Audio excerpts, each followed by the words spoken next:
Welcome to our podcast. Today, we are discussing a fascinating article on the evolution of industrial underwater operations in Italy, from the birth of underwater technical operators, or OTS, to the significant Sicilian law. Eloise, the article notes that everything began with a 1979 decree that simply replaced the word palambaro with diver. What was the initial context and the scope of this early regulation?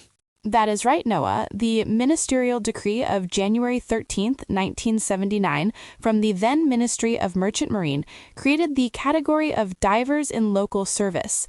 Articles 1 and 2 of this decree specified that these operators were exclusively responsible for port services. They could only operate within their port of registration or its immediate vicinity, with temporary work in other ports requiring prior authorization.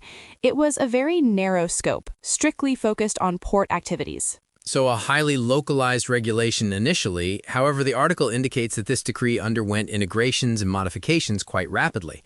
Could you outline the most significant changes that occurred in the early 1980s? Certainly. In 1981, an integrative decree extended registration eligibility not only to Italian citizens, but also to citizens of other member states of the European Economic Community. The most crucial modification, though, came with the ministerial decree of February 2, 1982. This decree replaced diver with underwater technical operator, or OTS. For the first time, it mandated possession of a diploma as a technical expert in underwater work or a professional qualification certificate for OTS, along with a patent.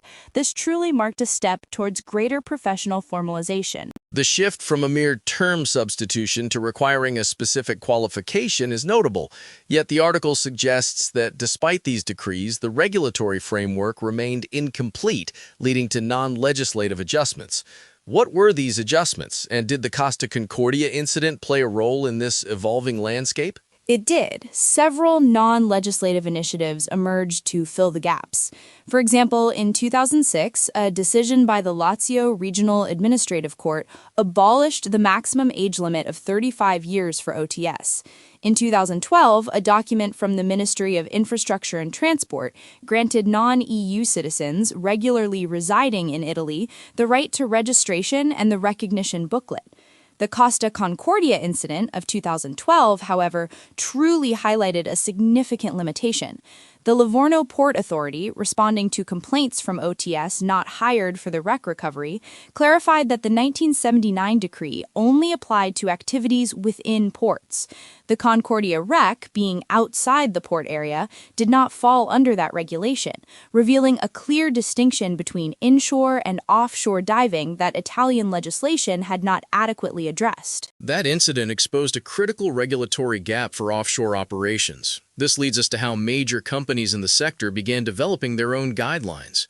The article references documents from ENI Saipem that outline different levels of diving. Can you elaborate on these industry standards and how they compared to the existing regulations? ENI Saipem, starting in 2003 with subsequent revisions, defined 3 distinct diving levels: up to 30 meters with a compressed air diving station, between 30 and 50 meters requiring an open bell or a basket for descent and ascent, and beyond 50 meters, which necessitated a deep water installation with a decompression chamber and an interconnected hyperbaric bell. These standards were not mandated by national law, but rather by complex operational needs and alignment with international regulations like IMCA D023 and D024, as well as the Italian Naval Register's regulations for underwater work in Italy. Even ENL, in a 2014 document, referred to IDSA, the International Diving Schools Association, standards. So while the legislation lagged, the industry proactively looked to international standards. The article mentions a 2014 bill aimed at harmonizing these diverse needs. What did this bill propose, and what international standards did it seek to recognize? Bill 2751, presented in 2014 by Honorable Deborah Bergamini, was a crucial attempt to regulate subaquatic and hyperbaric activities.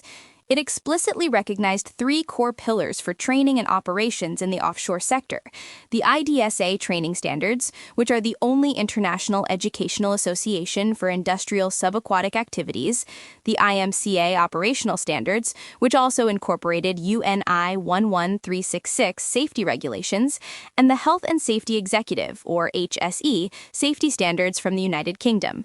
The bill's objective was to ensure greater international recognition of Italian diver qualifications, also suggesting a division of the divers register into different categories based on training and skills, mirroring practices globally. This clearly indicates an awareness of the need for global standards. However, vocational training in Italy is a regional competence, which can introduce complexity. How did this Italian specificity complicate efforts to modernize the sector? This has been a significant hurdle. Each Italian region possesses autonomy in defining its vocational training policies and strategies, adapting them to its own territorial needs. This means only regions can define normed training paths, those supported by specific legislation, or non-normed ones. This fragmentation has made it exceptionally difficult to implement a single, unified national standard for industrial subaquatic activities. And yet, the article concludes with a success story, that of the Sicilian region. What did Sicily achieve that neither other regions nor the central government had managed in this sector? The Sicilian region, with its regional law of April 21, 2016, was the first in Italy to establish precise rules and specific training paths for industrial subaquatic activities, encompassing both inshore and offshore, and covering both shallow and deep waters. It synthesized and harmonized existing national and international standards, even securing approval from the Council's ministers. This law was subsequently published in the Official Gazette of the Italian Republic, granting it significant validity and national recognition. In 2019, the implementing decree, signed by Honorable Musumeci, was also published, which regulates the normed training paths in this sector, aligning with IDSA standards. It truly represents a fundamental advancement for industrial subaquatic activities in Italy. A genuine regulatory achievement for such a specialized sector. Eloise, it's been a lengthy and intricate journey, from a simple term substitution to a regional law that finally integrates international standards. Thank you for guiding us through this analysis.